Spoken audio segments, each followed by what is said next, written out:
అందరికీ నమస్కారం. ఈరోజు గోంగూర పచ్చడి ఎలా తయారు చేయాలో చూసేద్దాం రండి. ముందుగాల మన ఛానల్ని కొత్తగా చూసేవాళ్ళు ఎవరైనా ఉంటే సబ్స్క్రైబ్ చేసుకోండి దయచేసి. గోంగూర పచ్చడికి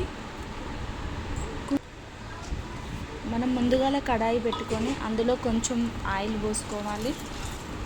ఆయిల్ పోసుకొని అందులో కొంచెం జీలకర్ర, అలాగే వెల్లుల్లి, కారానికి సరిపడా ఎండుమిర్చి వేసుకొని అవి ఎర్రగా అయ్యేంత వరకు వేయించుకొని దాంట్లోనే కొంచెం వెల్లుల్లి కూడా వేసుకొని వాటిని కూడా ఎర్రగా అయ్యేంత వరకు ఫ్రై అయ్యేంత వరకు వేయించుకోవాలి.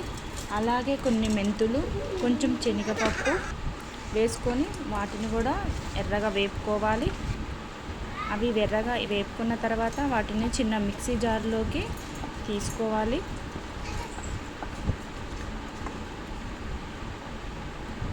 మిక్సీ జార్లోకి తీసుకున్న తర్వాత అవి చల్లారేదాకా పక్కన పెట్టుకోవాలి ఫ్రెండ్స్.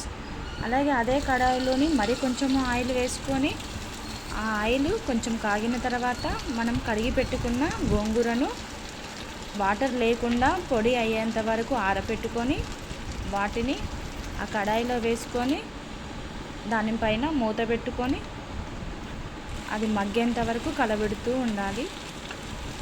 కొద్దిసేపట్లోనే మరో 5 నిమిషాలలో గోంగూర చూడండి ఎలా అయిందో. అలా మెత్తగా అయిన తర్వాత ఈలోపు మనం పక్కన పెట్టుకున్నటువంటి వెల్లుల్లి, ఎండుమిర్చి ఏదైతే ఉందో వాటిని మిక్సీ పట్టుకోవాలి ఫ్రెండ్స్. మెత్తగా మిక్సీ పట్టుకున్న తర్వాత వేయించుకున్న గోంగూరను కూడా అందులోనే వేసి కొంచెం వాటర్, ఒకవేళ అది గట్టిగా ఉన్నట్లయితే కొంచెం వాటర్ పోసుకొని దాన్ని కూడా మెత్తగా మిక్సీ పట్టుకోవాలి ఫ్రెండ్స్. పట్టుకొని పక్కన పెట్టుకోవాలి.